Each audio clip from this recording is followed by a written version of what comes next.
Status Neo is a global agile software development and consulting firm with specialization in cloud native D3, that is digital transformation, data, and data DevSecOps. We are the D3 who transform Fortune businesses. That's all about Status Neo. If you have any queries about it, we'll just answer in the QA section. Before moving on, we would like to discuss the code of conduct for this event and Hacktoberfest in general. I would like to ask Nishkarsh to show the official document. Sure, Shreya. So let me highlight some points about it. So be inclusive. Don't use any abusive or discriminative comments about anyone.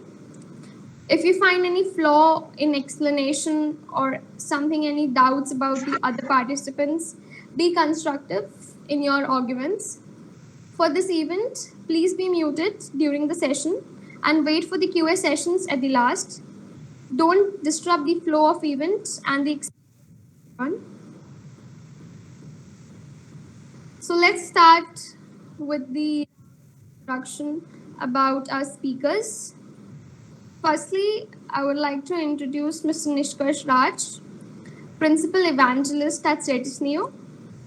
Nishkarsh, just tell more about yourself, about your accomplishments. Thank you, Shreya, for introducing myself. Hello everyone. My name is Nishkash Raj. I am working as a principal evangelist at Status Neo, and I am also pursuing my bachelor's degree currently in the University of Petroleum and Energy Studies, India, Dehradun. I am pursuing my bachelor's in computer science with specialization in DevOps. So basically, I am into DevOps tools like Docker, Kubernetes, and many more. I started working in the field of open source in 2019 when I did an internship in Open Genius Foundation. So that internship experience basically humbled me a lot because initially I thought that because I was good in studies and had a great credit, I thought that I was amazing in everything. But later I realized that when you don't have any practice, you are not nothing without it. So when I started working for Open Genius, I worked in their primary project, that was Cosmos project. It has over 12K stars on GitHub and 800 plus contributors. So I started creating content for them by writing technical blogs and maintaining their repository as well. Slowly and steadily, I started learning Git and GitHub and transitioned into a challenge that was inspired from Twitter, that is hashtag 100 days of code challenge. So basically in that, you do coding for 100 days and push it publicly on GitHub and tweet about it by telling what you did in that entire day. While I did that, I created an amazing community where people started appreciating my work. And that led me to pursue another hashtag 100 days of code challenge, but this time specializing in machine learning. And after that, I even transitioned into 301 of days of code. So basically, I do have a good hand on Git and GitHub. And after that, I started working as an intern at Zebia, where I was primarily working on the DevOps pipelines. And right now I'm working at Status Neo. One quick fun fact about me that recently in April 2020, I was also the most active GitHubber in India in terms of most number of active contributions, that period of 2019 and 2020. But as I would explain it further, going further, quantity does not even matter, quality does. And by that, I'm going to leave it here and let Shreya continue it.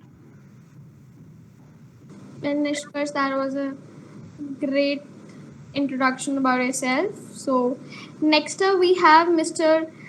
Kuruvilla George Iyenkovil, who is the co-founder of LeapCode. Kuruvilla, please tell everyone about LeapCodes and about yourself. Hi, so I'm Kurula George Iyenkovil. So currently I'm joining from Ireland. About LeapCode and my journey in open source, I would like to brief it in a way like where I was a person, like, as Nishkasha told, like I was just a software engineering student who was not even able to code properly, but was knowing about all the theoretical concepts. So once what made me into open source is which made me go through a search engine like DuckDuckGo, where like they they openly called for developers to contribute to it. So I was wondering how can I contribute to that, because like it was primarily focused on the issues of privacy of a user and everything, but I was not aware how to code, how to develop for a search engine. So I went on for studying the documentation and everything. That literally made me realize that it's not a very difficult task for a software engineer to start contributing projects. So if you have the passion, you can start being part of various big scale projects by just knowing the basics of coding. So that's where I started my open source journey from DuckDuckGo by contributing to the open source search engine.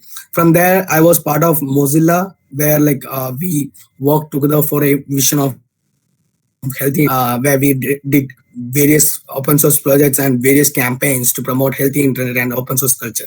From there, a couple of months back, I joined Sedu Satyan with LeapCode, who is the founder of LeapCode, where we have the vision where the students, like those who have joined over here, or the people who have joined, who are passionate about open source, like who wants to know about open source but does not know where to start, how to start, and is confused where like do I know to code, like where should I learn Git, where should I start everything. That's a common question I always get when I do a session on open source. So LeapCode is a platform where everyone is provided with that answer where to start. Like you start from here, then you go to the place, like you choose the road you want. So that's how the LeapCode helps the open source, like the early comers, the newcomers to open source community. We are like the, what do you call, the helping hand for you guys for the open source community. So our platform will provide a user interface where you can easily start contributing to open source projects. So that's our vision was. This is not a company. This is just an open source community. Like LeapCode is not a company. It's just like a goodwill initiative by a few of our friends to help the flocks out to come into open source culture. That's it. Thank you. That's an amazing introduction, Kuruvilla. But I would also like to add, I have worked on the LeapCode platform. I have used the LeapCode platform, and I would must suggest that it's amazing. So basically, when I started my open source journey, I had to learn Unix commands, because for Git, you should know some basic terminal commands. But when I came across the platform LeapCode, it allows us to use the Git and GitHub platform in a GUI manner. So that is very helpful, and it would be great for people who have just started and are newbie to the open source world. So with that, Shreya, you can take it ahead. Yes, surely. So all those who have like got some interest into open source, go explore LeapCodes and show some interest there.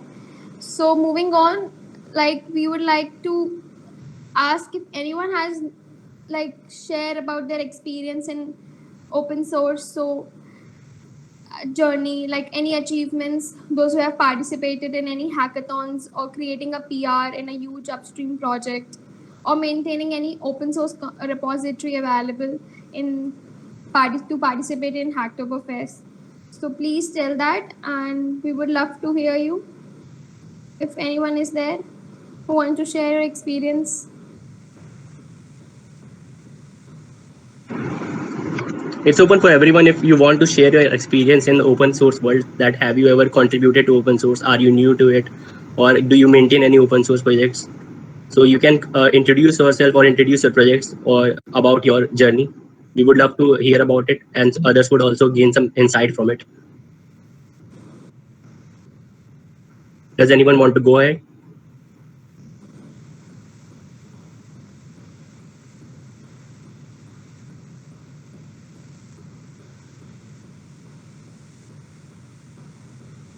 Okay, so anyways, we'll take you at the last of this event. So Nishkarsh, I hand over you this event. Hope you all have a great time. Thank you, Shreya. I would turn off my video right now so that my internet connection remains good for this event, and would go to the presentation part. So we start with the thing that we all are here for, that is Hacktoberfest event. Basically, as Shreya told about Hacktoberfest, it is an annual open source festival organized by DigitalOcean. It is meant to introduce code newbies to the world of open source, Git and GitHub. And also it is meant for developers and maintainers to talk about open source and introduce others to the platform and help them grow in this.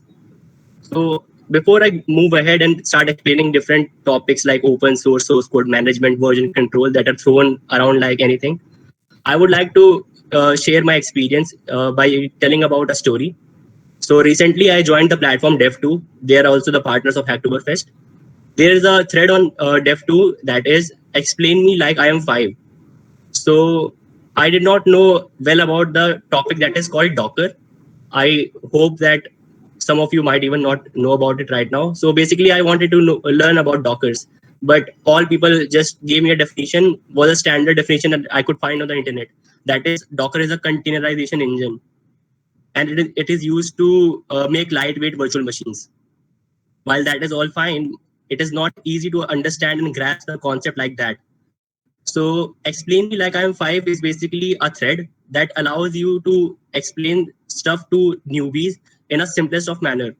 So I came across a person called Manuel Castellan. He is an amazing consultant. So he taught me about the concept of Docker by giving me an analogy. So analogies are great to relate with.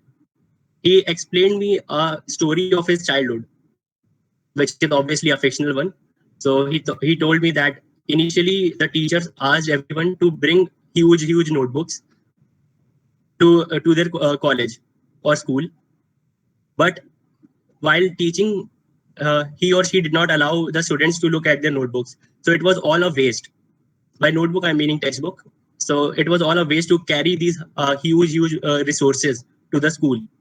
Then one day, a child named Docker came across and told the teacher that rather than everyone bringing their own books, we can keep a book in the school itself and we can share that book with each other. So the teacher came across with a valid cross question that if there is only one book and suppose there are 4 or 5 people with doubts, would it not cause a mess and it take time to resolve the issues?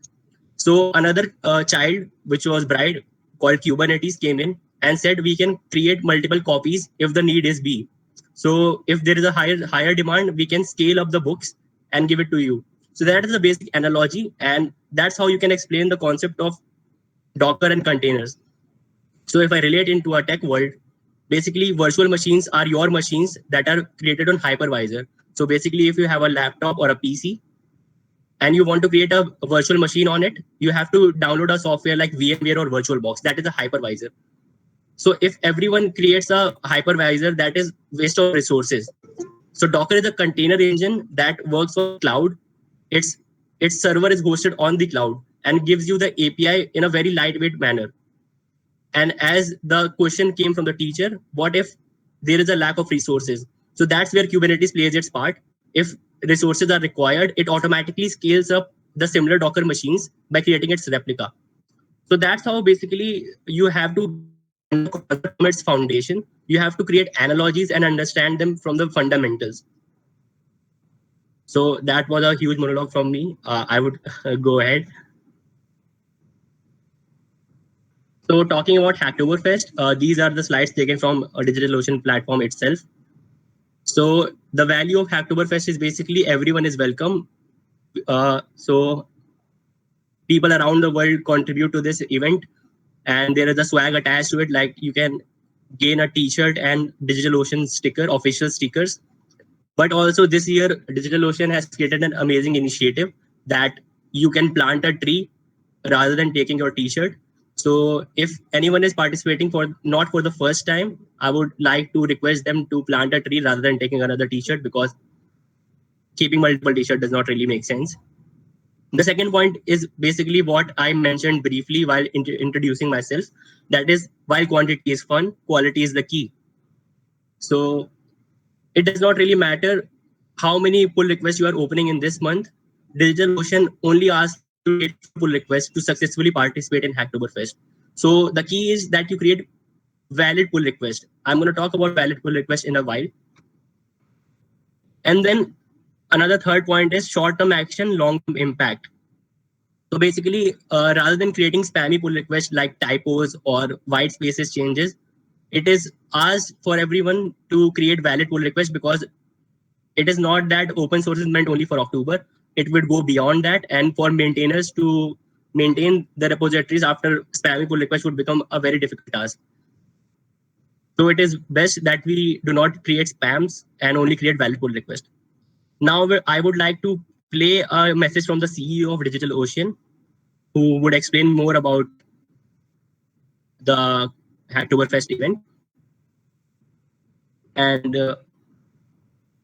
give me a second, I'm going to open it on my machine. And I'm extremely sorry if there are sound issues, because I am facing some sound issues with the machine.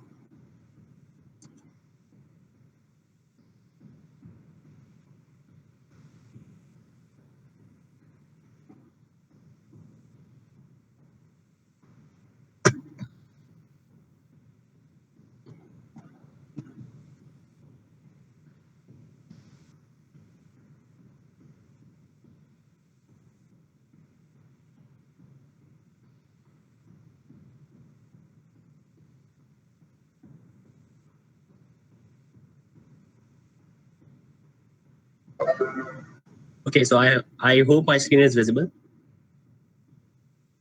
Shreya, can you please acknowledge that if the screen is visible? Visible, Nishka. Okay. And I'd like to welcome you to the 7th annual Hacktoberfest. Hacktoberfest is a month-long celebration of open source software for all 31 days in October. And in this event, this month-long event, we bring together over 100,000 people to contribute to the betterment of open source software. At this annual event, we have open source projects where developers become contributors, students and early learners, learn more and build their passion and experience. And we gather people together online. Historically, we've done offline, but in 2020, I suspect will be predominantly online. But we bring people together from over 150 countries throughout the world. At DigitalOcean, one of our core values is around community. And the pillar of the language of that value is we say, our community is bigger than just us. And I can find no better representation of our investment and our passion for fostering a global community of developers and entrepreneurs than Hacktoberfest. It's an important element for us because it brings so many people together in this very global way for 31 days, and it generates so much excitement and passion around one of our core value propositions as a business, which is around open source. And what we believe happens during the month of Hacktoberfest, not only do we bring people together, but we help people learn and we help people grow. And that's a fundamental tenet of what we're all about at DigitalOcean in terms of enabling global entrepreneurs and developers to test ideas, build their businesses, and chase their dreams. So what we hope that you'll gain is that you'll participate, you'll learn a little bit more, you'll join a project, you'll meet new people, and you'll help make open source software better for the legions of people who use it today and well into the future. So with that, I can't wait to see you all and what you will come up with this year at Hacktoberfest. And remember that for those projects that are accepted, you get the famous DigitalOcean Hacktoberfest t-shirt, a prize well worth earning during the month of October. So until then, be well, and we'll see you in October.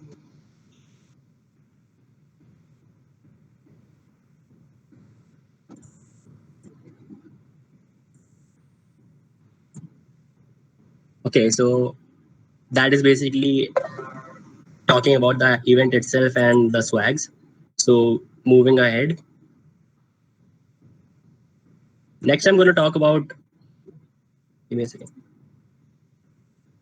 Next, I'm going to talk about getting started with Hacktoberfest. So I have already shared the link of Hacktoberfest. So if you have not registered currently, it is expected that you should register for Hacktoberfest right now, because today it is planned that we would help you complete all the 4 pull requests if the time is ample.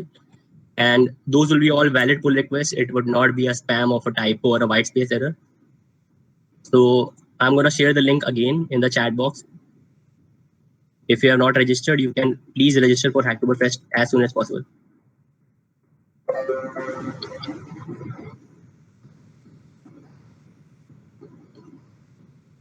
Okay, so participation rules are very common. So you are given an entire month, but it should be accounted for that only the first 70,000 successful participants would get the swags and all others would not get it. So it is expected that you should complete these challenge as soon as possible.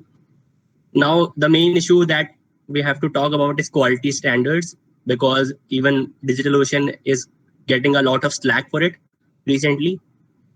And even 4 days have passed, only 4 days have passed for this event, because as soon as Hacktoberfest started, many people started creating their automated bots and spamming pull requests by only adding single space or a typing error, that is, they have changed XY to YX and all that, which is not appreciated.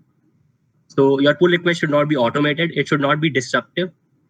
So if someone has worked on their own isolated branch, you should not delete it and should not disrupt any other's work. And your pull request should not cause any major changes to the pull, repository. Okay, so that's all about quality standards. I'm going to move to the introduction to Git.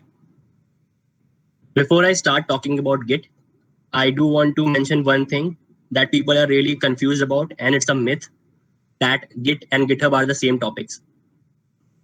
So while I say that, I'm going to give you a high level explanation of it and then derive an analogy to explain it better. So in general, Git is a source code repository. Sorry, my bad. Even I'm getting confused. Git is basically a source code management tool. That is a SCM tool, which is used for version control. And GitHub is its cloud native hosting server. So basically, Git is a tool and GitHub is its cloud native hosting. I'm going to explain it in easier terms later. Before I move ahead with components of source code management and version control, I'm going to explain them one by one. Talking about version control, let's take an analogy once again of a childhood example. Suppose a teacher says that students of his kindergarten class have to create a tower of square blocks, and for each block they place, they would get a reward, say a chocolate or something.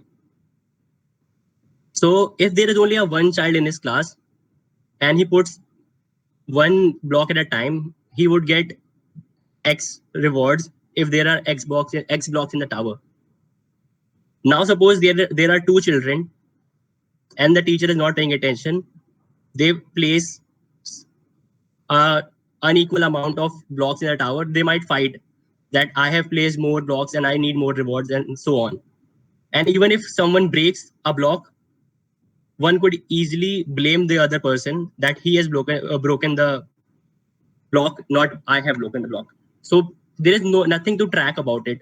So basically, version, when you say a version should always be tracked. So what would be an easy solution for the teacher is that whenever a student places a block, for each block, he must write his name on the top of it, that it is put by this XYZ person name. It is put by him on this time, so it can be tracked. So suppose there are X blocks are placed, the teacher can easily count the number of blocks put by the person. And similarly, he can reward him or her for his task.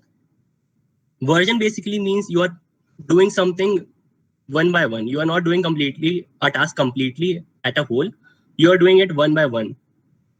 Now, as this story suggests, there is no issue when only one single person is completing the task. Issues only come across when more than one person are doing same task together in a collaborative effort. That's when version control is very important. So version control is a general topic. When we talk about technology and source code management as a whole, then the version control for source code is what is tackled by Git. So Git is basically a tool which does version control for source code. And source code, as you know, can be written in programming languages like Java, Python, C++, and all. So that is basically the general definition and a simplest definition of version control and source code. And Git is a tool that is used for source code management. Talking about the components of source code management, there are 5 components as a whole. As I mentioned briefly before as well, GitHub is a cloud native hosting for Git. So you can think that there are 2 different resources. One is your local machine, that is your laptop, PC, iPad, or any other thing. And one is a cloud native support, that is GitHub. So if you see 2 components right here, that is client and server. Client is your local machine or your desktop or your workstation. Server is basically a cloud native host of it. When we talk about working directory, a directory where your source code files, your dependency, your other software packages are there. On your system, it is called a working directory. So working directory is always on your client machine. An exact replica of that is called repository when it is hosted on the server or the cloud. And when you think about trunk, I guess everyone can relate it to a tree.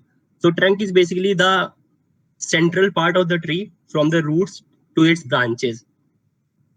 So basically, if a code is considered as a tree, if a code base is considered as a tree, trunk is basically its primary source code repository.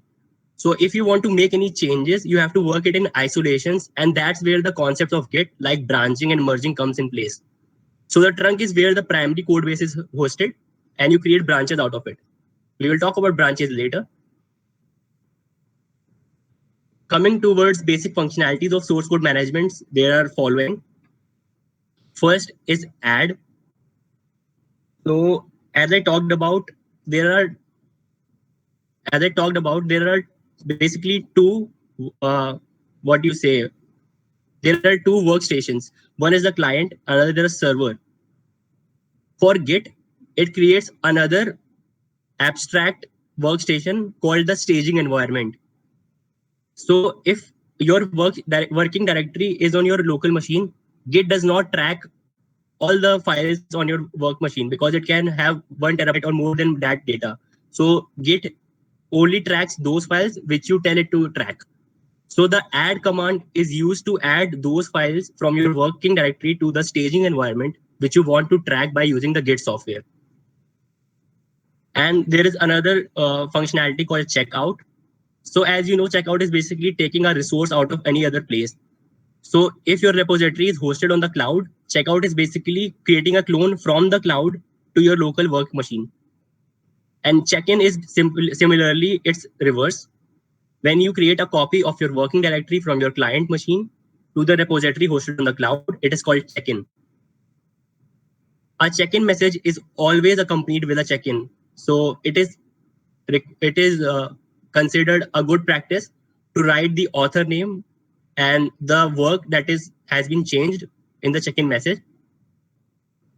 Then it is a revision functionality is there. Revision is basically the different versions of your software. That is a version 1, version 2, version 2.1, and all.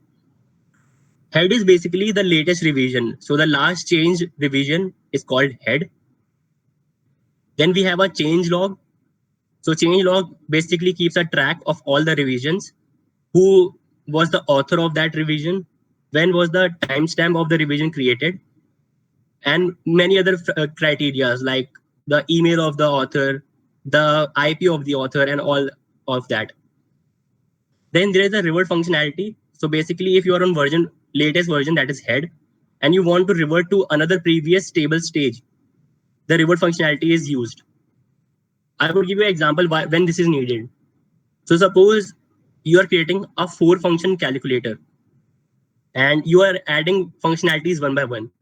So if you created an add functionality, pushed it to the cloud, then you created a subtract functionality, pushed it to the cloud, similarly multiplication, and then division. Then you know division might create an error if you do not create a test case where you are not dividing by 0. So that might break your code. And it is always a good practice to, as I said, you should never make changes to your trunk or your main repository, you should always create branches out of it. So it's a good practice to revert you to the previous version of your code base, that is multiplication code, work on the division part individually in isolation, and then merge the branch back to the main code base and then push it to the cloud. So that is basically the use case of revert functionality. I hope I'm making sense right now and nobody is getting dizzy. If I am boring, you can please put in the chat box, or if you are confused.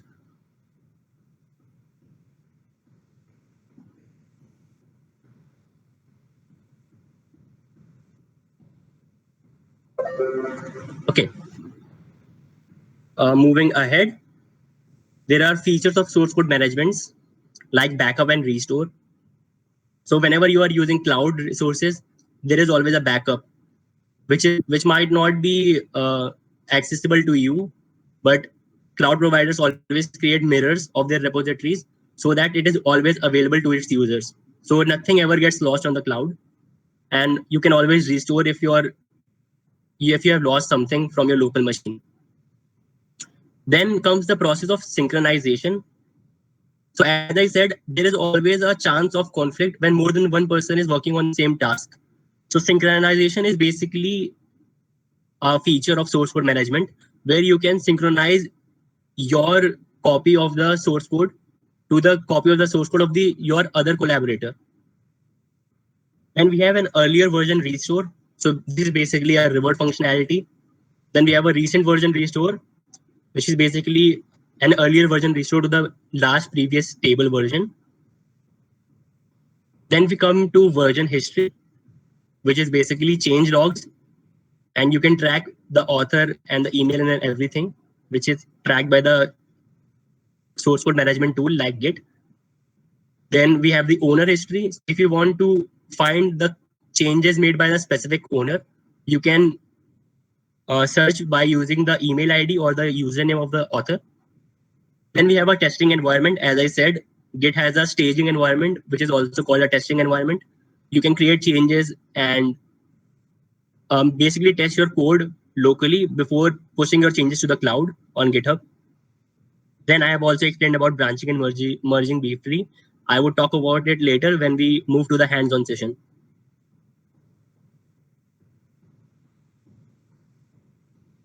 So this is basically a diagram explaining version control. Here you can see 3 developers are working together. There are 2 technical nomenclature used in the industry, that is commit and update.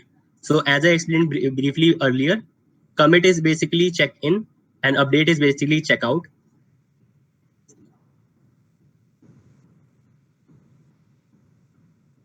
So till now we have talked only about source code management and version control. While Git is the most popular tool used for version control, it is not the only tool available. There are different tools available like Subversion, CVS, and Mercurial, and many others. So you might be wondering why Git is the most popular, because it is free, it is open source, and it is distributed. So when I say distributed, it means that it does not have a hierarchy. So all the users have the same fork or the same copy of the source code. There is no master or there is no head of the project that has the main copy, which is not accessible to all. Everyone has the same copy. Everyone is on the same level. So this is what basically distributed means. And as the text reads, it is a distributed version control system used for manage source code in software development by tracking changes, and it coordinates multiple users. It is free and it is under the GNU General Public License. One thing I would like to highlight here is if you are ever creating a project that is open source, it must always have a license attached to it. So you should read about licenses more. There are many different licenses like GNU license, Apache license, MIT license, and many more, which have different meaning attached to themselves. So whenever, if you are creating a open source project in the future, always attach a open source license along with it. So Git perceives the information as a series of snapshots. Whenever you think of snapshot, you might click or relate to camera snapshots or clicking an image. So if you have a DSLR camera or even your mobile phone, you can always check details of your photos. So as I mentioned earlier, your files, or in this case photos, always have details attached to it. When was the photo clicked? That is the timestamp. What was your device IP address or the MAC address? And similarly, the owner of the device, and various different information is attached to it. So Git basically takes that analogy and stores file in that method. If there is any other change from your snapshot, Git creates another version out of it. So different versions in Git basically means the snapshots of the file have changed, or and then Git stores different timestamps attached to the different snapshots.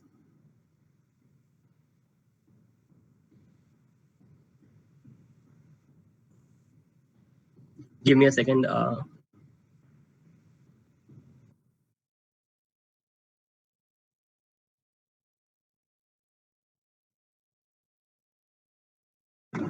Yeah. So coming next, we would briefly learn about the various states of files in Git. So right now in this slide, there is only two workstations to be accounted for. That is your local workstation and your staging environment. So files in Git can be in 4 different criteria. That is untracked. So these are all the files present on your workstation which are not tracked by Git at all. By tracking, I mean Git is tracking for changes in the file, or is it deleted, or is it created, or any other stuff. So all the files present on your workstation are untracked. When you add the file, that is, you stage the file into the staging environment, Git starts keeping a track of it. So whenever a new change or a deletion or a modification is created, Git creates another version of that file. Then the another file state is unmodified. A tracked file which is not modified after getting added to the Git version control is called unmodified file. I would talk about it later in the hands-on session as well. An unmodified file is always denoted by a green color when you check the Git status, that is status of the file. Then another state of file is modified. So a tracked file, when is modified, that is something is added to it, something is deleted from it, or even the file is completely deleted, it would be modified. So a status of a modified file is always denoted by a red color in the Git version control. And even the status of a stage file is shown as green color, which we would encounter later in the hands-on. Then we can move ahead to the coherence and file tracking in GitHub. So basically, I did not know about this topic, so I'm sharing it with you guys. I was asked this question in one of my interviews, and I failed to tell about it. So as I mentioned earlier, Git creates snapshots out of the files and track version by using those snapshots. But what is the foundation level tracking that is uses for snapshot? So that is checksumming. So Git uses SHA-1 hash mechanism for checksumming, it is basically a cryptographic hash algorithm. And you can read more about it. I'm going to share these slides just after this event is over with everyone on their emails, and you can read more about it later. I have already talked about this. There are 3 main workspaces in a Git project, that is working directory, staging area, and Git repository. And if you can see here, you cannot push your files directly from your working directory from the client to the repository hosted on the cloud. You have to always go through the staging environment so that you can test your changes locally first rather than making a change to the trunk of the repository. Then we move to GitHub. So basically GitHub is a cloud native hosting tool for Git. It would be more better if we talk about it in the hands-on experience. So that ends the theoretical session for us. We would move to hands-on right now, and hopefully everyone would get their full pull request today. So the next session would be kickstarting your open source journey. My friend Kuruvilla would take it forward. And before he does that, there are 3 links on this website, on this, sorry, my bad, on this slide, it is expected from everyone that whoever attending this session, they have their GitHub account. They are already registered in Hacktoberfest, and also they are on the LeapCode platform. So I'm sharing the links for everyone in the chat box. So you can register for LeapCode platform using the link I have given in the chat box. And apart from that, I hope everyone is already on GitHub and DigitalOcean. This to be an interactive session. So to be frank, like how many of you understood what is Git and GitHub? Be open. Like I'm expecting your response. You can type in the chat box as well. Yeah. Like first time, if I was hearing about Git and GitHub at first time, I wouldn't have, like, I never understood it. That's why I'm asking you, like, did you guys understood it? Like how it works? Will you guys will be able to do a pull request right now if you are able to, like, given a problem statement or something? Yeah, maybe let me start with my session. Okay, so this LeapCode is for the people who found it difficult to understand what is Git and GitHub. So it's like you don't exactly need to know what is GitHub if you want to be a open source developer with LeapCode. So that's what our platform is providing. So if you know basic coding like JavaScript, HTML, or anything, LeapCode provides a UI interface, like UI UX experience, where like you need to do, like in professionally Git and GitHub, the concept of Git and all the commands associated with to do contribution to open source projects. So you might be asking how it is possible. So we have developed a layer between the user and GitHub, where we use GitHub APIs to make your experience easy for the contribution. So let me share my screen. Can you guys see my screen? Yes, Gurvil, it's visible now. Yeah. So what is LeapCode? LeapCode, it just makes your open source contribution easy. It's just to make you start your open source contribution very easily, so that this is Hack October 1st, and this month of October, it would be good if you do for contribution. You will be getting goodies from DigitalOcean regarding the first one. So do you really need to learn Git and GitHub to start the contribution? Like if it is with LeapCode, I would say no. So that is where we are helping you out. Like, let me give a brief explanation of our platform, what our platform is there. So like to explain you what our platform is, before that, let me give a brief idea on how open source projects and repositories are there in the world. There are around 28 million open source repositories in GitHub itself, which anyone can come and contribute. And so 28 million repositories, and how many of you know which one to start with and where to start with? That is a difficult task for a beginner to do with, right? So how can you identify which is the right repository for you to start with and learn the things for the open source contribution? And next question comes to, like, will my pull request a right one, or will it be for a first time contributor? When I was doing my first time contribution, like I literally took the help of like at least 2 to 3 people to understand whether my pull request was right or wrong, because I never knew what was it. So I was a bit scared about like the thing, like, am I doing it right? Is it right? I'm doing a pull request to a search engine, so is it right? Will it crash, or will they reject my things? So that rejecting a pull request might give me a bad impression in my future contributions to that search engine repositories, although does not matter otherwise. And different projects have different kind of ways of onboarding their contributors. Like DuckDuckGo, they onboard their contributors once they are able to do 4 to 5 contributions to their search engine. So I was onboarded to DuckDuckGo organization once I did some couple of contributions.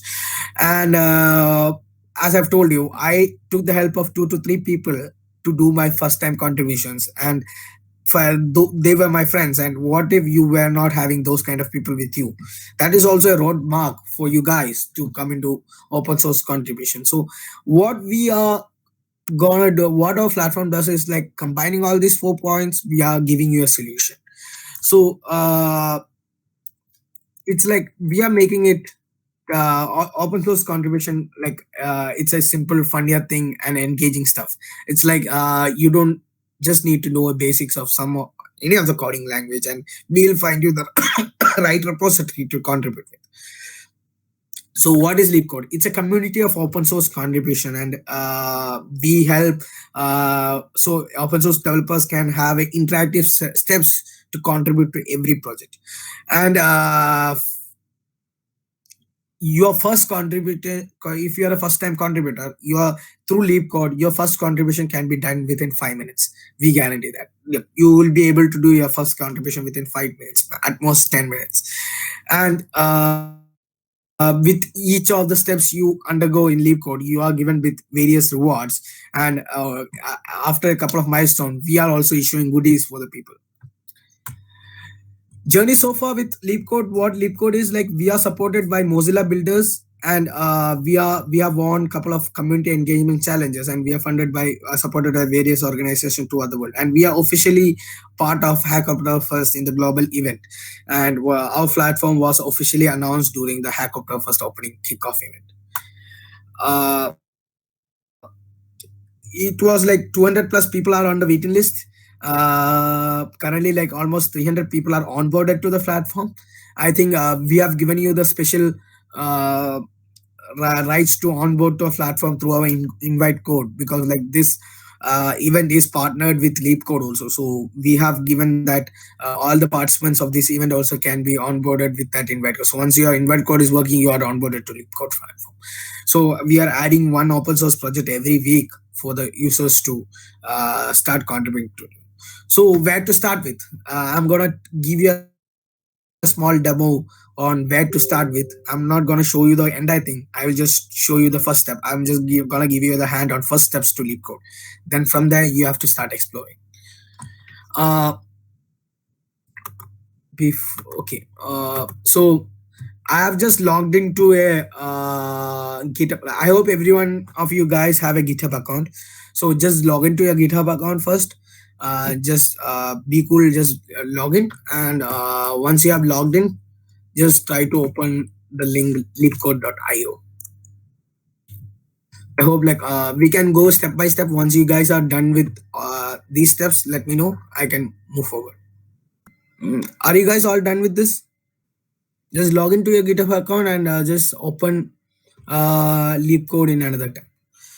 So once you're done with that, just go on for sign in with GitHub. So once you have signed in with GitHub, they will ask you for the invite code. Go and copy paste your invite code over there. So once you're done with that, you can go to your dashboard. So I'm just doing showing you a demo from a complete new account. So once you are logged in and once you're on to the dashboard, you'll see a screen like this. Is everything clear? Like, are you guys able to reach steps till there? So this is just how onboarding is done.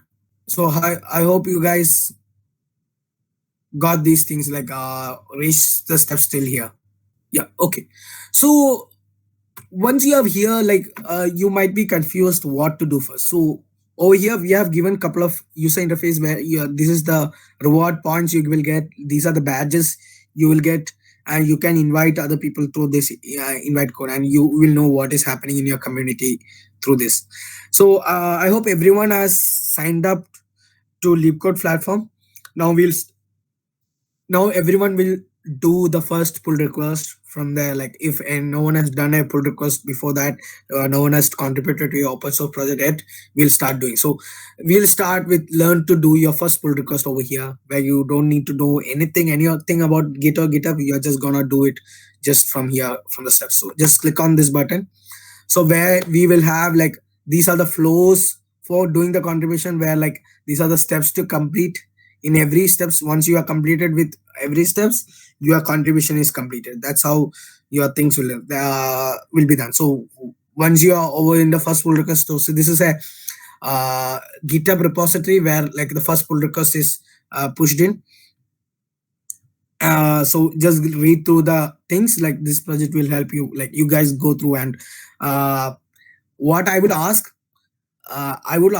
everyone to start reading and do the contribution from here.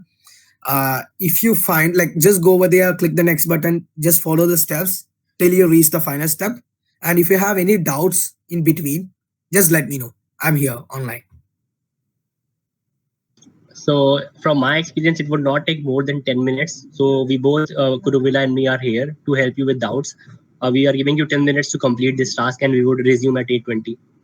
Yeah. So everyone, 10 minutes have already passed.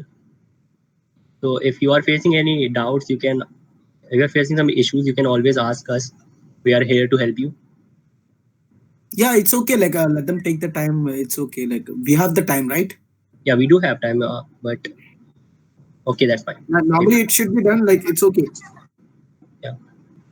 For the participants who have already completed their first PR, they can explore more projects on LeapCode, and there are multiple projects hosted, and you can create pull request on those projects while we wait for others to complete their first task. Is everyone done? I think it's almost 15 minutes, right? Yes, it is. Yeah. So, like, this is just the like,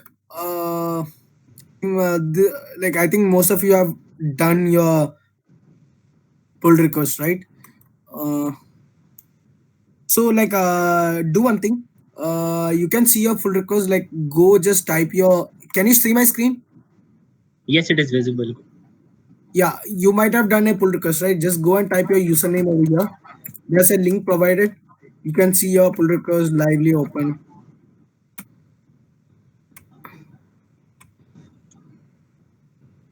Uh, uh, you can see the link where connect your PR.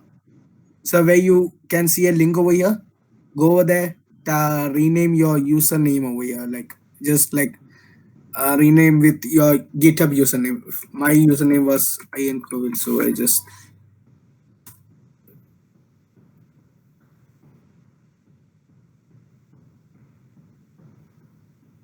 Did you guys check it?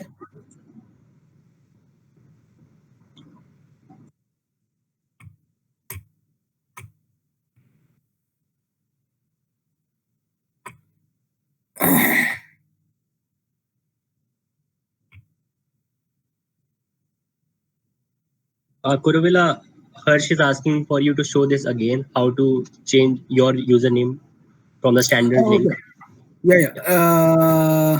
So there's a link over here, right? Just go and click over there. Do you see Sedu Satin over there? Replace that with your username. My username was Ian Covil. So, like that, your GitHub username. Just replace with that. If your pull request is complete, like, it will be shown over there. Did you see? Did you get? Okay. Okay.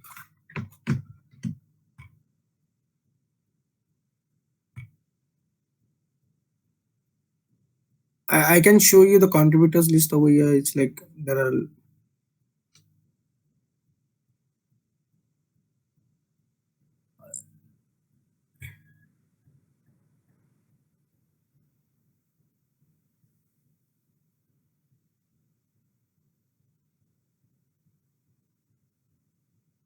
Yeah. So, like, I hope everyone has done this, and so to be happy, you have done your first contribution towards open source. So this is where you get started with.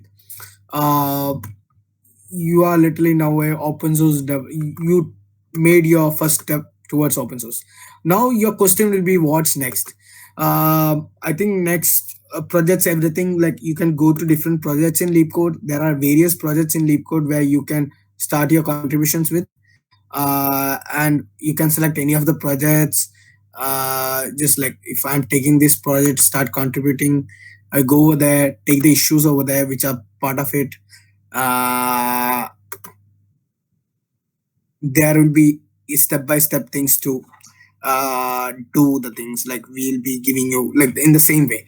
So that's how you explore different projects, start contributing to various projects without even knowing it. No, you didn't even need to know Git or GitHub right now, right? You just did your contribution just by doing some simple steps. In the same way, you can do the same thing for various projects. Like only thing you need to know is like the basic programming language knowledge, where like if you're doing a contribution to HTML or something, you should be HTML project or something, you should be knowing HTML. You don't need to know Git or GitHub.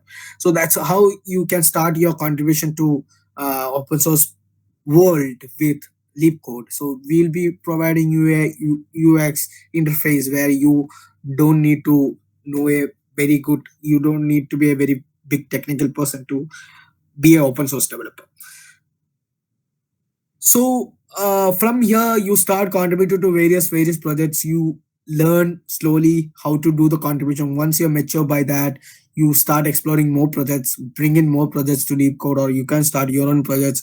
Start, you can literally start learning Git and GitHub and start contributing directly to GitHub. It's not a problem. This is starting steps you can do, like where you are gonna be developers. Like you guys are helped to be developers.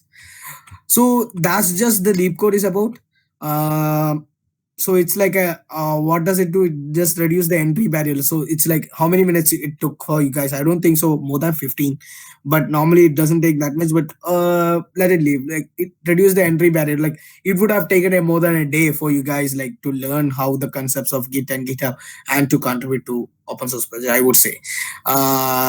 To properly understand the concept. So I would say like you can contribute with direct someone showing you demo, but with Leap Code, no one needed to be with you to do the contribution. Like everything was with the flow.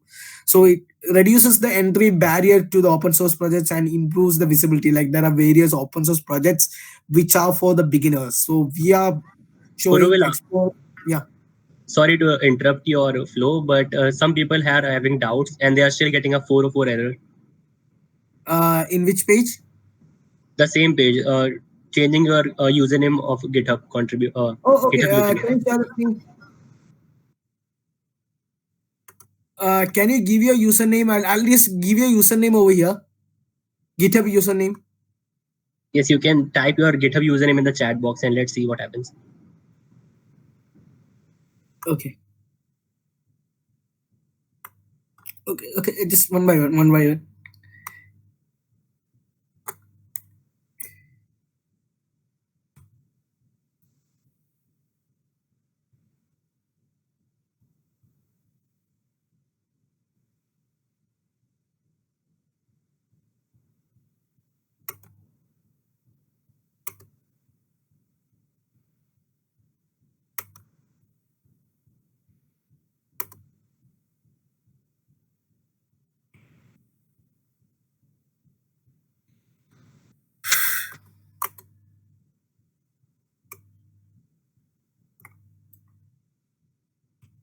Basically, your contribution is done, so I can see your contribution over here. So I'll just check what was the issue, why you didn't get that.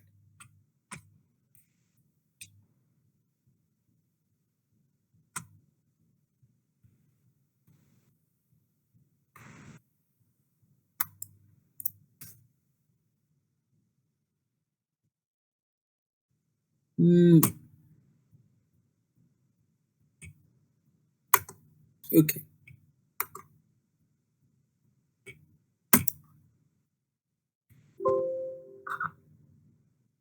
Okay. Okay. The problem what happened is like so you have done your contributions, right?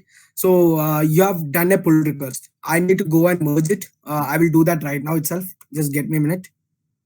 So like we are like in open source projects, you do the contribution to a project, and once you're done with the pull request, you are giving a code to be added to our repository. So our project owners of various like it's not just with the Leap Code or any open source project.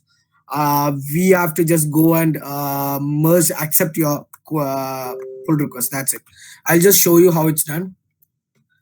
So once you are actively contributing to Leap Code or anything like any of the projects, like even I am part of DuckDuckGo, right? So once I was actively contributing to DuckDuckGo, they add me to the repository so that I'm also part of the organization. That's how various open source project works.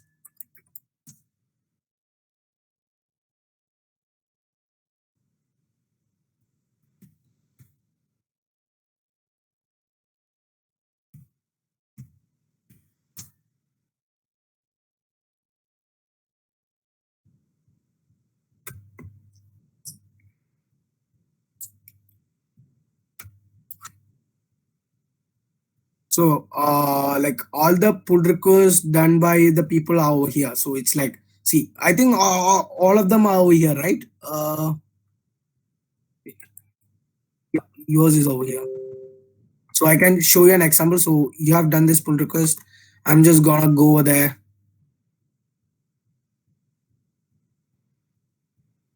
Merge it.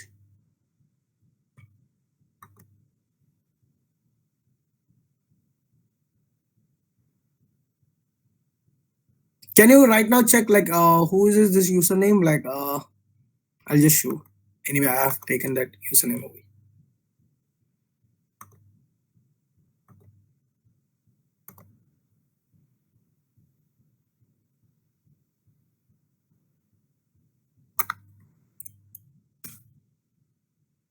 It will take some time. Let me see.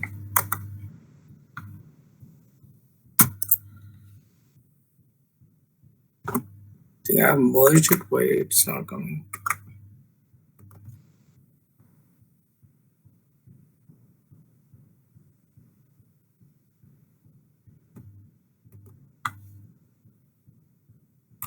Okay, all your contributions are done over here. So you can literally go to your profile and check it. Like since all your contributions are over here, I've taken one guy's profile and I've showed you, right? So it's like you can go over here. You can see the contributions you have done for this. So it's like the contribution is done. Like our team will merge your contributions once you have merged. Once your contributions are merged to the merged to the project, like your contributions is valid in our platform. So that's how every open source project works. So the PR was not merged. That was the problem. So I will sit and merge everything, or like my team will merge everything. Like I think it's like evening over there. Like we'll be merging everything by tomorrow. So that's how everything works. Like even in DuckDuckGo, I'll show like how the things work. How the things work over there. So see, this is my profile over in DuckDuckGo, where we have an organization over there. Where we does the contributions to various projects, and people go over there, find the issues and start contributing to issues. So this is how we identify. Normally if you are doing the contribution to GitHub, it works. You go over there, find the issues, you take an issues, does the code, do the pull request. Once the pull request is done, the GitHub organization team, like even I'm part of it, so the organization team will verify the it's a team of 500 something members over there. For DuckDuckGo, it's a team of almost 528 people.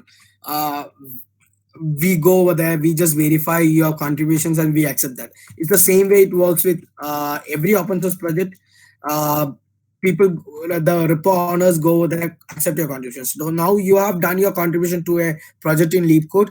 Now they're like, what's the next step? You go to different, there are within LeapCode there are different projects. So it's like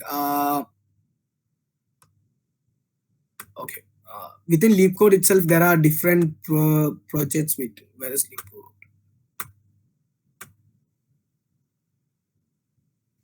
Did I log in over here? LeapCode.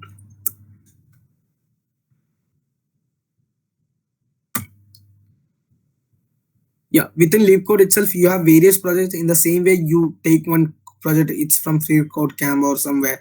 So this is one of the projects, like first pull request.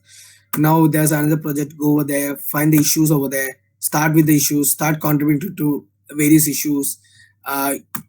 There are like various steps you have to follow for every issues. So that's how your contribution is done. And once your contribution is merged to the thing, you will be able to see the contributions. That's how the contribution is completed. So you have done your first contribution, everything is done. Now the merging part is part. I hope the things are clear with you guys.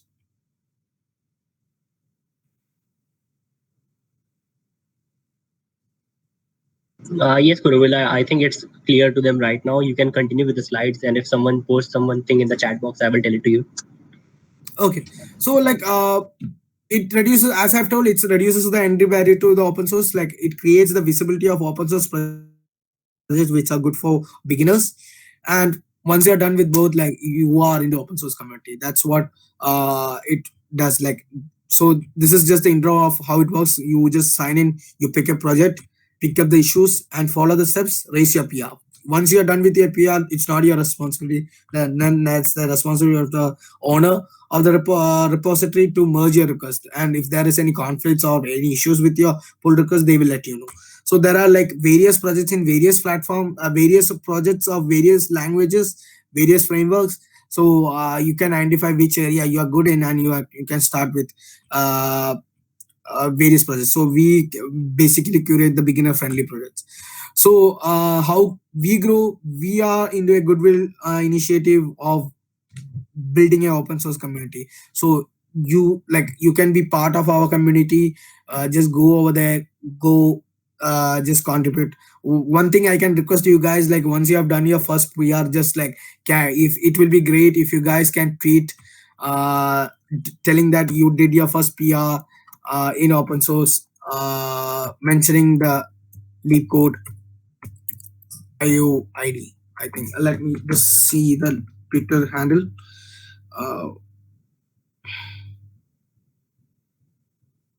Yeah, LeapCode.io.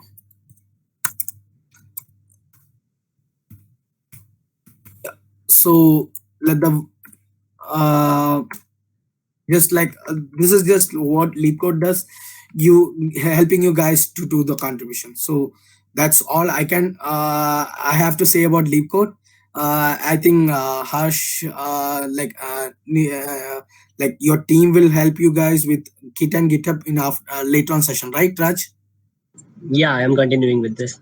Yeah, so this is just for the beginners who wants to be part of open source community, and you can start contributing with from the LeapCode projects also, like from the projects which are onboarded to LeapCode, and we are adding up projects every week, so you don't worry, like there will be plenty of projects. Okay, thank you, Kuravilla, for your time. It was an amazing session, and I hope everyone have made their first pull request and would definitely successfully participate in Hacktoberfest. Yeah, I would request if it would be nice, like if everyone like tweeted on this, like what was your experience on it. It's just like a feedback so that we can improve ourselves. Great. Thank you, Kuravilla. Harsh, yes, your pull request should be counted for in the Hacktoberfest event. The only pull requests that are not being counted are spams, like creating a simple type error or adding white spaces to the pull request. That is only not counted. Otherwise, every pull request is counted for. Okay, so let me share my screen again. And as I promised, you would do 4 pull requests today. We have already done 1. Let's move to the next 3.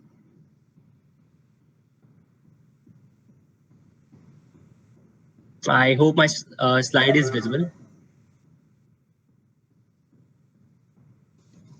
So now we will go ahead with open source contribution using GitHub GUI. So that is basically the GitHub client. And I will share my GitHub profile right now. That is the board profile that we have created for this event. I hope it is visible to everyone. So as you can see, this profile has no contributions till now. And since we are going to do some pull requests today. So before I move ahead, I'm going to give a credit to a good friend of mine who told me to conduct this workshop in association with Major League Hacking. So I'm talking about my friend Shreya Prasad. She is a mentor at Major League Hacking. She is also a GitHub campus ambassador. So she gave me an idea to host one of the Major League Hacking's open source repository to create a pull request in this event. So I'm going to put it in the chat box so that you can create the next pull request on this repository. The link is in the chat box. You can move to that repository on your local machine.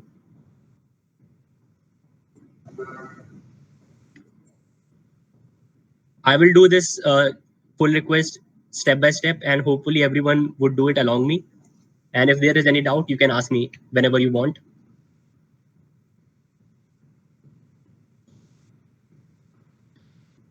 If everyone has reached this tab, you can say yes in the chat box so that I can move ahead. Okay, thank you. So as I said in my theoretical session, there is a cloud native repository and there is a local workstation, local work copy. But even in the cloud, there are different copies of the repository. So as you see, this repository is hosted by Major League Hacking. And to work on that repository, you have to create your own local copy. It is not a good practice to make changes directly on the main copy or the upstream project, as it is called technically, upstream projects. So it is always a good practice to create your own copy in your profile and then make changes locally. So for doing that, you have to create a fork of it. So if you see on the top right, you would see a fork button. If you would click on it, you would create a copy of on your profile. So as this profile name is URL, username is status neo bot, you would see a fork is created, that is status neo bot / the repository name, which is MLS localhost GitHub, and it is forked from MLS localhost GitHub. I hope everyone is following till now.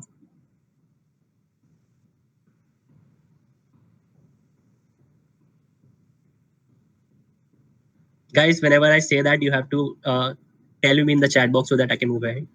Okay, great.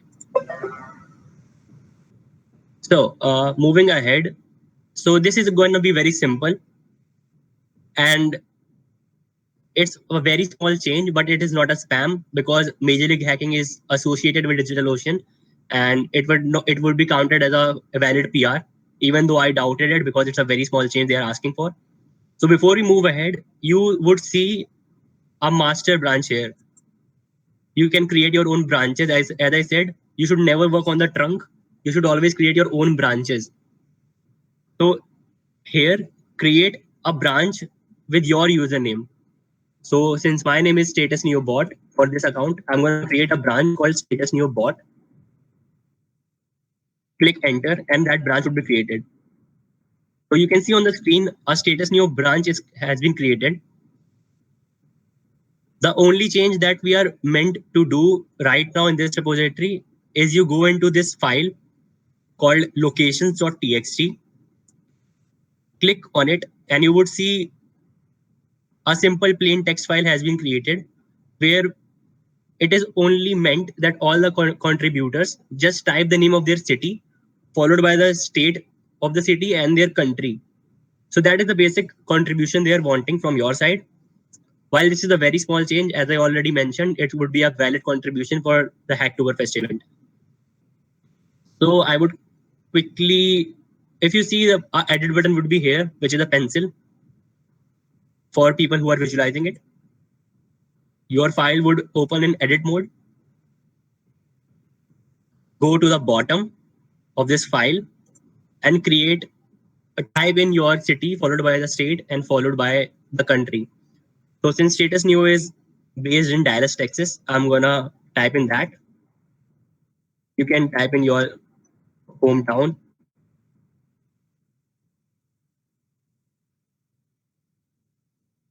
And after that, you have to do the commit. So as I said in my theoretical session, commit is basically a check-in, and it is always followed by a check-in message. So if you see it here, you have to provide a message to the maintainer of the repository so that they know what changes have been made and who made the changes. So the best practice is to type in your username first. So I'm going to do that. That is status neo bot. You have to do a pipe symbol after this. Pipe symbol is basically a vertical dash like this. And it has to be followed by the changes that you have made. So the change I have made is add my hometown to the file locations.txt. You have to type in that.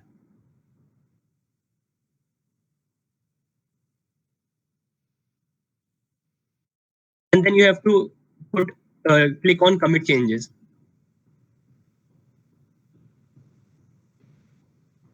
While that is a very simplistic task, whenever you are done with, please type in yes in the chat box.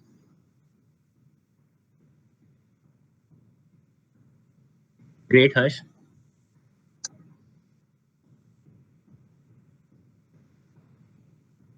Let's wait another 5 to 10 seconds so that everyone is on the same board.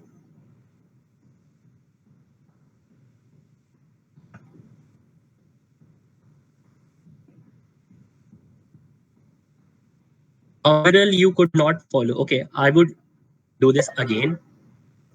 So let me do one thing, but I would go faster this time. I know I can't do that. So I hope, Aviral, you got how to fork your repository.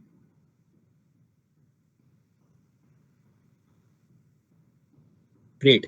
So once you have created a fork of your repository, you have your local copy. After that, you have to create your branch. So if you see here, if my mouse pointer is visible to you, even if it's not, if you see on the left side, there is a something called master. If I click on it, it would ask, it would give me the various branches that are already present. You would see a box where it is said find or create a new branch. So here you are expected to create your own branch with your username. So if your username is something like Aviral and whatever your surname is, say XYZ, create that branch name and click on enter. That would create a branch. Since I've already created a status new bot branch, that is my username, I'm not going to create it again.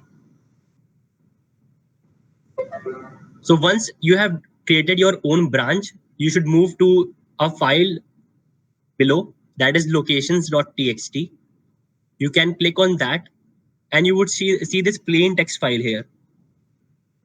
Now, if you move down and see this pencil button, you can click on it to edit this file locally on your profile. And then you would get the edit rights. Move to the bottom of this file and add your hometown, that is your city, followed by your state, and then followed by your country. So since I've already done that, I'm not going to do it again. Once you do that, you have to commit this change to the repository. For that, you have to provide a check-in message or the commit message. The standard technical workflow is that you should always start with your username. So again, you can type in Aviral or whatever your username is, followed by a pipe symbol, that is a vertical dash, followed by the commit message, that is what change you have created. So since here we have only created a simple line change in locations.txt file, I'm going to write add hometown in locations.txt. And then I would click on commit changes. That's what we have done till now. So Aviral, did you get it? Okay, great. Amazing. I hope everyone is on the same page right now.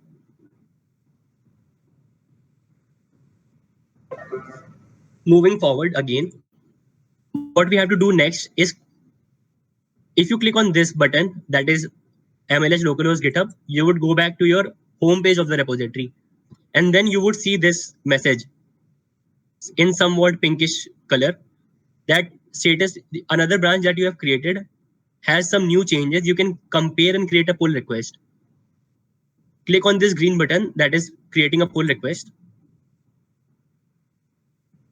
And now you would see a message that you are going to create a pull request. You would see this arrow moving towards the right from your own repositories status in your bot branch, that is your username branch, to the master branch of the MLH repository. And then you can create a pull request directly. But since the maintainers have to merge it, you have to add a comment. So as I said, this repository was referred to me by my friend Shreya. So I'm going to type in her name, Shreya Prasad 1209. I'm going to copy it right here so that everyone can get it easily. You can see in the chat box. Add the rate her in your pull request and ask her to merge this. So I'm going to type in please merge this PR. And I'm going to create the pull request. So click on the green button. And it would give you the message, your pull request has been created, but it can be only merged with those who have the right access to it. So maybe Shreya would merge it whenever she is free and gets time. So you have created your second pull request by now. I hope everyone is on the same page and have created it. If you have, please type yes in the chat box. Great, Harsh.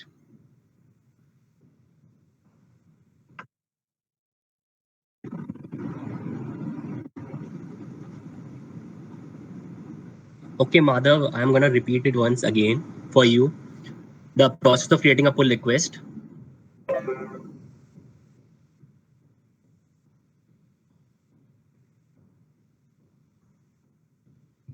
So if I go to my branch, that is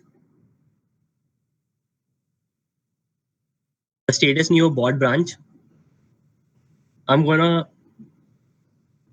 go to the locations.txt file. And as I have already told, we have created a change. I'm gonna quickly do that. Let me add anything. Let's say gibberish, because I'm not gonna create this PR again. Type in any commit message, which is basically status new your username followed by the change, and click on commit messages. Once you are done with that, you have to go to your home page. So if you go on the top, you would see the repository name, that is MLH localhost GitHub for this repository. Click on that. You would go to your home page, and you would get the message. Where is that? You would get this message.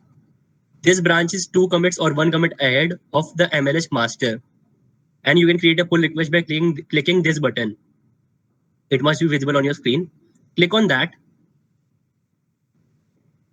You will come across this PR page. While it is already, oh my god, while it is already created for me, you would get this message, a green color message, create PR rather than new PR. That is PR is a pull request. You can click on that and create the pull request. I'm going to delete this right now, or else I'm going to get a huge beating from her.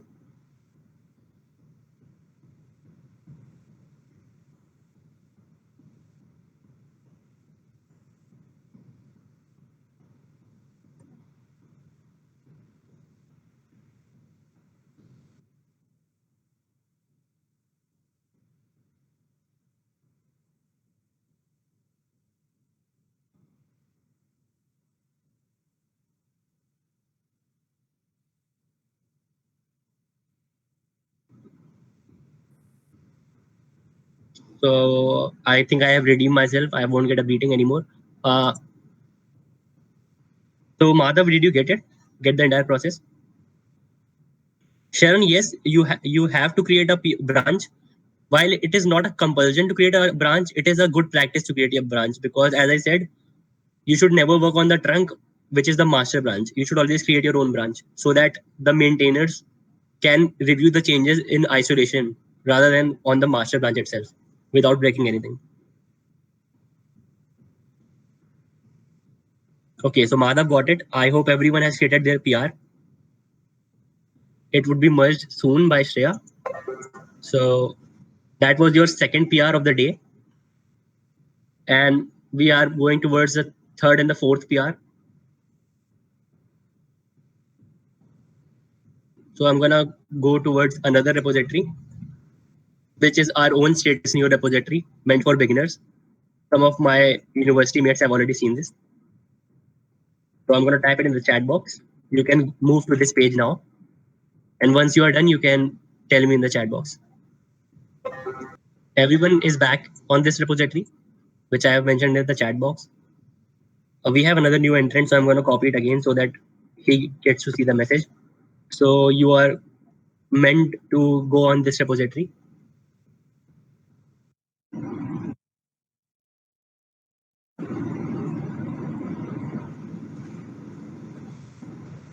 Okay, so we are going to repeat the same process again.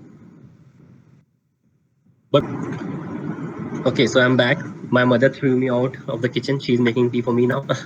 So I guess some people have taken a break themselves. So we would start again at 9:05. But while we are waiting, I would like to discuss with you the importance of open source and how it changed my life. So I hope the screen is visible. As I mentioned briefly in the introduction as well, that I have been contributing on this platform continuously as a daily streak for over 450 days. And I was once even the most active GitHubber in India in terms of active contribution. So if I show my profile and the contribution chart, this is that. So I'm not stating that you should contribute each and every day. It is just something that happened and I fell in love with it. So it's just a knack in me that I have to contribute each and every day. But it is a good practice in industry and it is very appreciated that you inculcate this consistent habit of contributing in something or the another for each and every day. So as I mentioned also that I started doing this when I got inspired by some fellow developers who were pursuing the hashtag 100 days of code challenge. It is an amazing initiative. It is an official website as well. You can check that.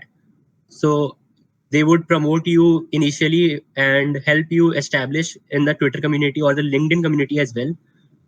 So whenever you are participating in that 100 days of code challenge, people would get to know about you and contact you. So if you can see here as well, I have also contributed to the upstream repository of GitHub. And by that, I get to meet many people in the CIO level of GitHub as well. So the basic thing is, if you, as Kuruvilla also mentioned, there are 28 million open source repositories. And it is very difficult for beginners to find that repository. While I'm going to come later to this topic, how to find your repository which you can collaborate to perfectly. Once you find that repository, it is very important to go into details. So if repository is hosted by say GitHub, you should go check the maintainers list. So every repository do provide the list of maintainers that work as an administrator of that repository. Connect with them on GitHub, connect with them on Twitter, connect with them on LinkedIn. It is very important to socialize and create your connections so that if suppose I'm very busy, I'm not seeing my GitHub to merge your PR, you can ask me on my socials and I would respond to you that. Not only that, it also creates a good habit of getting help from the community. So if ever you get stuck on some problem, they might help you. They might think that yes, we have a good impression of him, that he is a good contributor or not. So that's how you build yourself. Even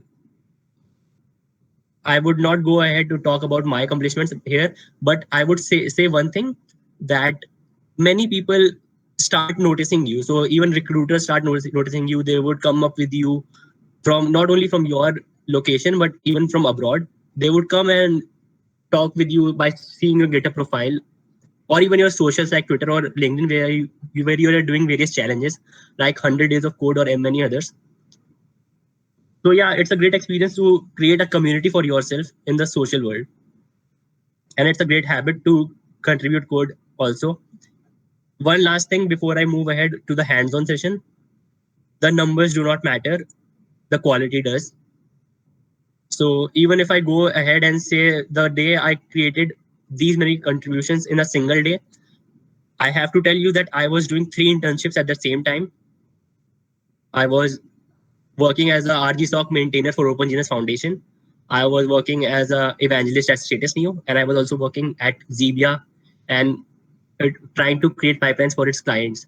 So it was very hectic. And the point is, the quantity does not really matter. The quality does. So if someone is coming to your profile and seeing what contributions you have done, they would see the quality, the additions, the value addition that you have added, not the number of commits you have. So after talking that much, I should return to the hands-on session again. So we were on this repository for the third pull request, that is the Hacktoberfest 2020 repository of Status Neo. Once again, we are going to do the same tasks. That is, firstly, we will fork to create a local copy of ourselves.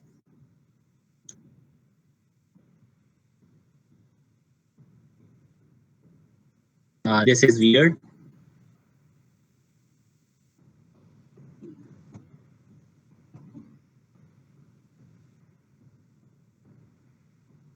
Yeah, so finally, I have created a fork locally. And firstly, for the third PR, we are going to introduce ourselves to this.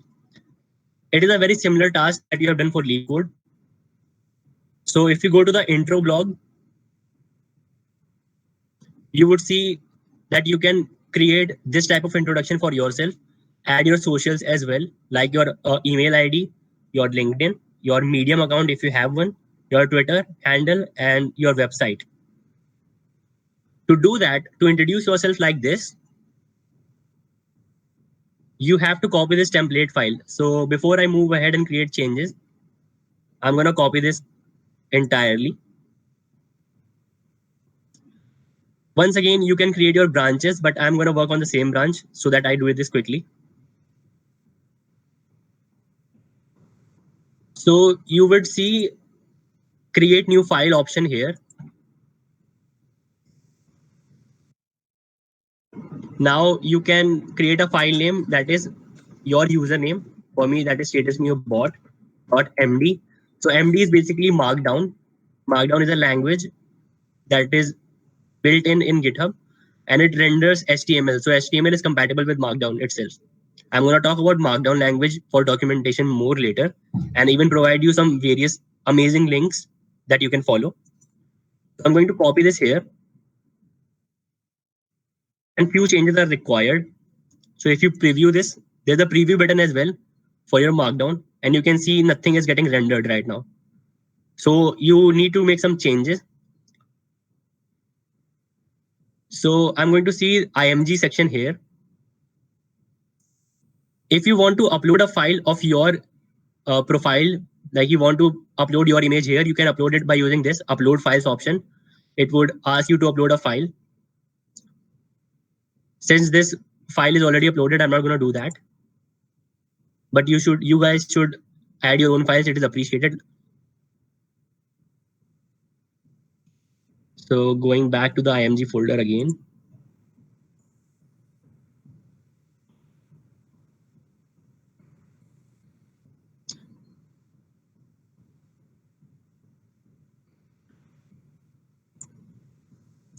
So you would see this bot.png file. So if you are shy or do not want to add your file, your image, profile image here, it is not a compulsion for this PR. You can copy this bot.png file name and go back to this editing file. Oh my God, I am not sharing the tab. So you guys might not be following me. Anyways.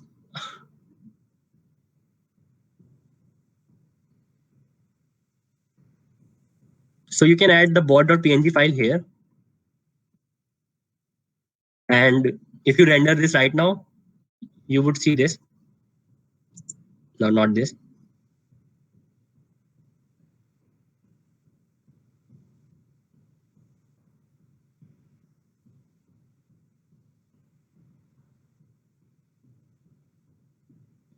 Okay, this is not working somehow.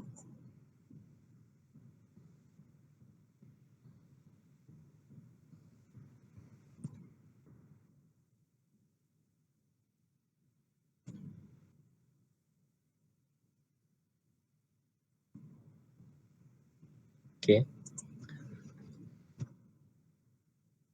Maybe it's not rendering. There might be an issue with the server. You can add your name and then your job role. Sorry, I'm working with a bot account. You can add your full name here.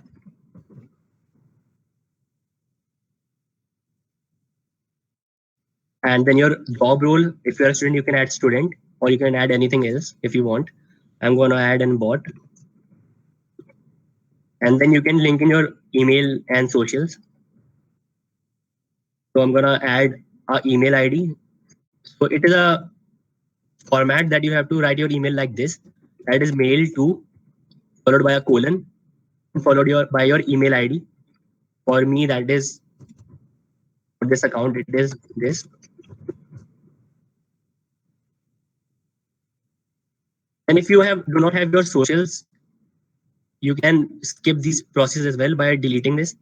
I'm going to do that. And then commit these changes again. So standard practice is again, type in your username, followed by the changes, and create the PR.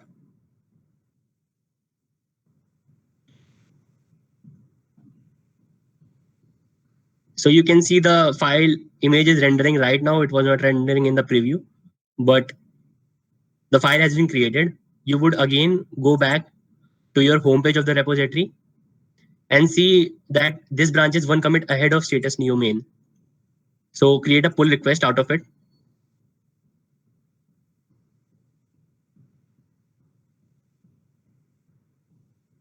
And once you do that, click on create PR and click on create pull request.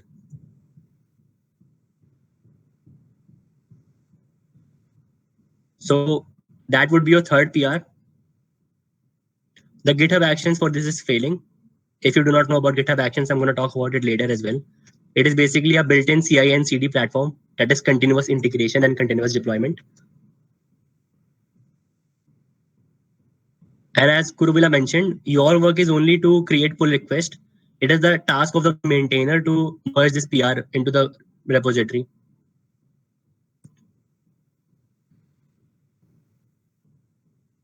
So I'm going to give you guys 5 or 6 minutes to complete this task. Once you are done, you can type in yes. And I'm going to merge the PRs side by side because I'm also the maintainer of this repository.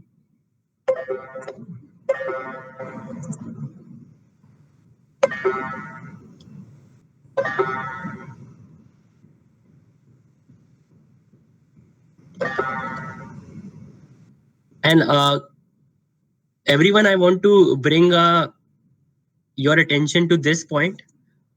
I guess we are witnessing history in the making today during this event, and not by us. We are not doing anything great. It is GitHub who is doing something great. So before you would, as I said, there was a glitch in the error in the server. Before you would see the main branch, the default branch of repository used to be master branch, and somehow it is automatically changed to the main branch. So if you are aware about Git and GitHub concepts, few months back there was a Twitter trending hashtag that was hashtag Black Lives Matter, and we should remove the concept of slaves and master completely, even from our terminology. So GitHub tweeted about it that we would remove the master nomenclature for the default branch and rename it with main. So I guess they just did it right now without even creating a post about it. And the default branch has been changed to the main. So I guess it's kudos to them. They are doing their part to remove discrimination from the society.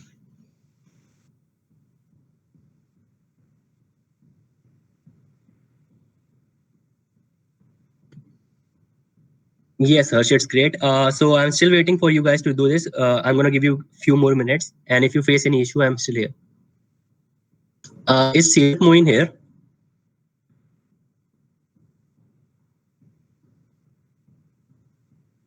Someone has username as Sirat Moin on GitHub.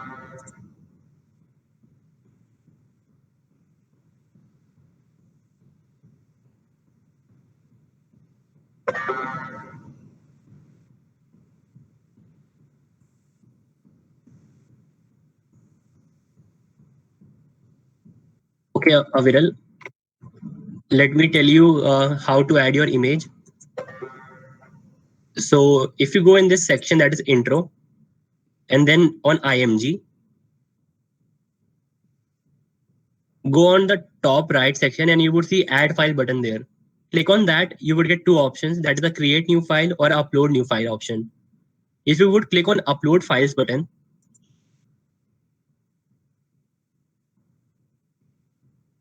okay, sorry, you should do this on your fork, not on the main repository. So if you would go on the upload file button and click on choose your files, you can add files from your local machine. So this file is already added in the IMG folder. I'm not going to add it again here. You can click on commit changes and add the files. And once you're done with that, you go back here and copy this, whatever your file name is. So if I copy this bot.png, that is your file name. Create your introduction that I've already created, that is statusnew.bot.md. Then if you see this second line of the code, that is imgsrc, replace the things written after img slash with the file name and click on commit changes. So that would do the job like it has done right now.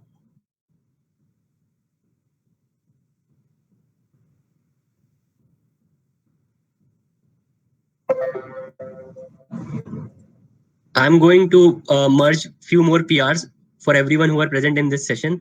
Till then, those who are still completing this job, they can do it so that we get at least 2 PRs completely merged before the session ends.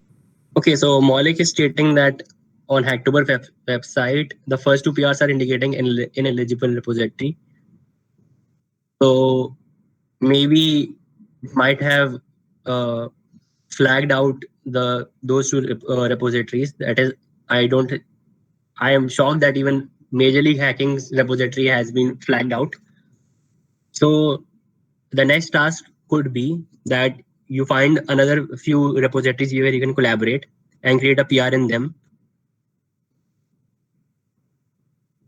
And I would show you how to search for repositories just as a PR has been created.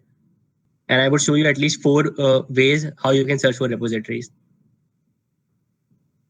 So maybe DigitalOcean is taking this very seriously because their name has been really taken into dirt, that they are allowing small changes. Like even Major League Hacking is such a huge community, but they are asking only for a single line changes. So that is also not appreciated. So maybe they have taken it as seriously and flagged them for inappropriate changes. I have merged few PRs, but since it's taking time to review them one by one, I would review them all together by tomorrow. And if someone is facing any doubts, they can ask me, or else we can move ahead in few minutes. Okay, so the 4th PR would be on the same repository, but I will not show you to you guys. You guys can do it later. So similar to the first thing, that is introduction, you can create a technical blog. So I'm going to show you what I did for my blog. So if you go into this section, that is the blog section, you would see there are different types of blogs already written. And if you go into the README below, you would see that you have to add the topic name and the contributor name, which should be a link so that we can visit who had collaborated, so that you are given credit for your work as well. So for doing that, the first thing would be go to the repository, the official repository, the upstream repository, if I may. Click on the issues tab, and here you would see a green button saying create a new issue. Click on new issue and type in a title. So the title must be the blog you want to write. So firstly, write blog followed by a pipe symbol and then say a blog name. So suppose I do want to write on, let's say, introduction to Dockers. It can be anything you are interested in, but the blog must be a technical blog. I would directly reject issues that are not related to tech or programming.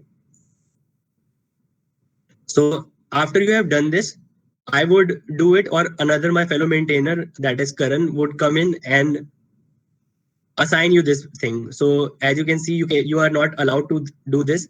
So here you can see the assignee button is there. I would, or my fellow maintainers would come in and assign this topic to you. After that, you have to create the pull request, and then I would merge it. So that would be your 4th PR of the day. As promised, we would help you in creating 4 PRs. Since we are short on time and I do have a lot of amazing reference material to cover so that you guys can go home with some knowledge and experience, I'm going to move back to slides. So after the meeting, if you want to contact me or Kuruvila, I will share the slides with you guys, and our socials are mentioned there. You can contact us on Twitter or LinkedIn, and you can even mail us. And yeah, you can either contact me to Twitter or through LinkedIn. Anywhere, like I'm available. Yeah, so this slides would be shared with each and every one of you on mail, and we have our information on that, so you can reach out to us. So that brings us to the end of the hands-on session. We have already created 4 PRs. I mean, 3 PRs are created, and the fourth one would be created by you guys. I'm going to come back to the slides again.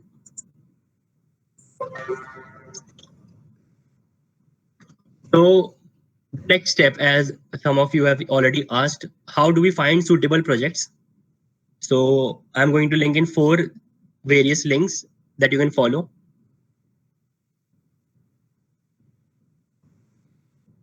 The first one is the official Hacktoberfest site. So Hacktoberfest website has already given some projects that you can follow. I am shifting to that tab. I hope it is visible to you guys. So you can collaborate to these repositories, and you can browse more on GitHub as well by clicking on that. Or you can even select a language. So if you are interested in, say, you are very good in JavaScript, you can search for only those projects on GitHub which have JavaScript issues in them. So after you have created a filter, the repositories would be changed. So suppose you want to add to this project, that is, this is me. Click on that, and the repository would open itself. And you would see the issue created here. Read it, and generally issues created by the owner of the repository. Here it is Jose. You can contact him on GitHub by typing in a comment here, or find his socials by going to his profile. By clicking on this, you would go to his profile, and you can see you will get his email automatically. You can even contact him on Twitter. So that's how you find projects. That's how you find the maintainers, and that's how you find how to contact those maintainers. If you get in touch with him, you can ask what the issue really is and how to contribute it in a simplest of manner. So that's how you search repositories by using the Hacktoberfest website. I'm going to come back to the slides. Next step can also be finding projects. My bad. Give me a second. So we can find projects automatically on GitHub as well. I'm going to copy this link as well for you guys. So this is the link in description. So if I go to this tab as well, you would see I'm searching by Hacktoberfest.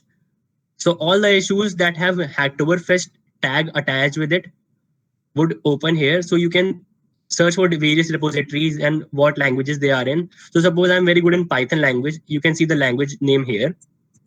You would open that repository and search for what you can add to this repository. Similarly, do the same task again and again, create a fork out of it and make changes, create a pull request. And that's how you make valid pull request. Just remember one thing, as I said, even majorly has been flagged out.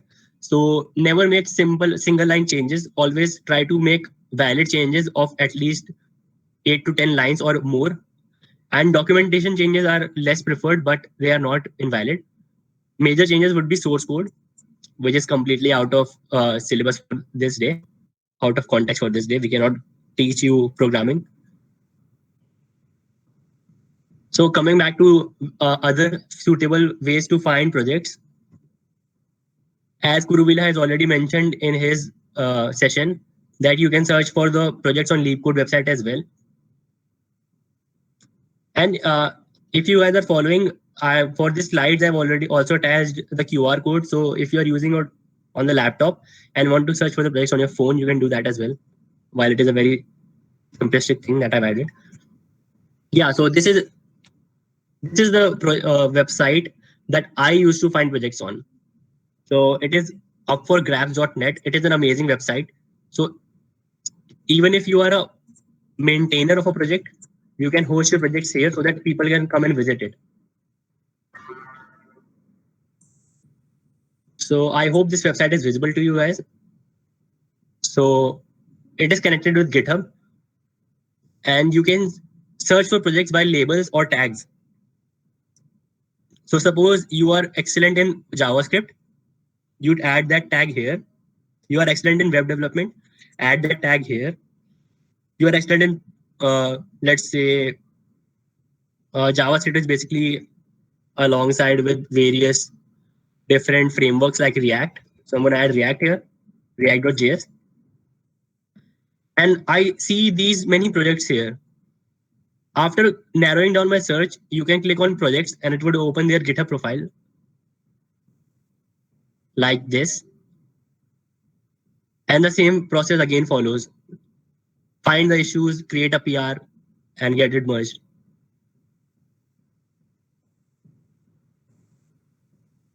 Okay, so coming back to the slides so that we move it quickly before the time runs out. These are the following links that you can follow for your reference. I'm going to explain them one by one, but if you want, I'm going to give you half a minute to take screenshot of this. If you are wanting to go ahead with this just after this session, because I might take 1 or 2 hours to share the slides. Okay, so moving ahead, I'm going to quickly explain one by one what these links are. The first link is gitscm.com/downloads. So this is basically the link to download the Git VCS, that is version control software of Git. If you want to learn more about Git, there is an official ebook. I'm going to share this link because this is amazing book. Everyone should read it who are beginners to open source. So this ebook is basically written by the owners, sorry, not owners, the maintainers of the Git project, and has everything that you can do on Git. It is chapter wise divided and it is an amazing read.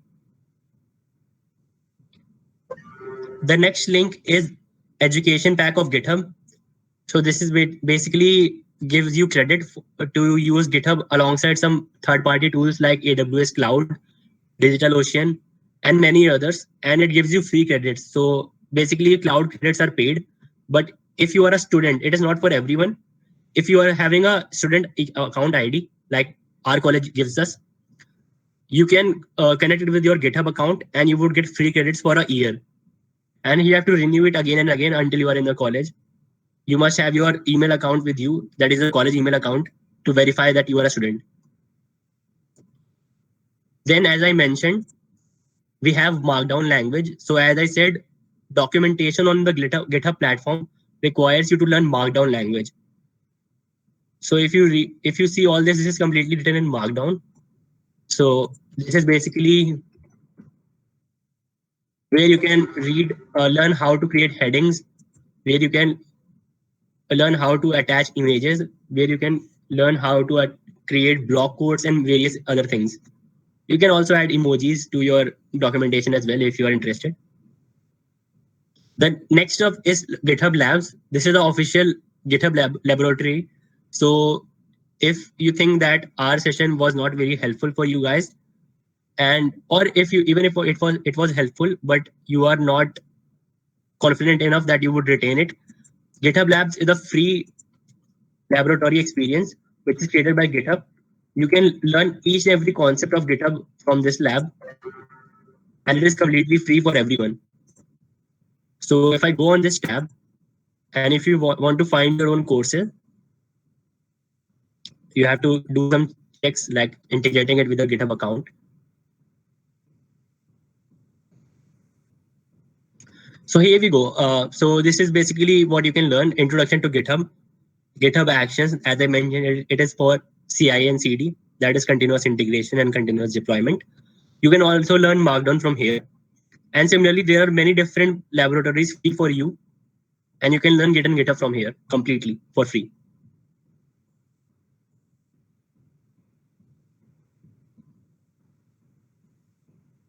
Another link is upstream contribution cheat sheet that I created. You can visit that later. It is not a great thing. There are also courses by a community called ProGit. So if you are new to command line, which is very important for Git, you can learn command line from here for free. Similarly, a Git exploration theory course is there. And few more GitHub laboratories links are present in this, so you can go through them when I share this slide. So finally, me and Kuruvilla are done with our sessions. It is time for Q&A. If anyone has some doubts, they can ask us.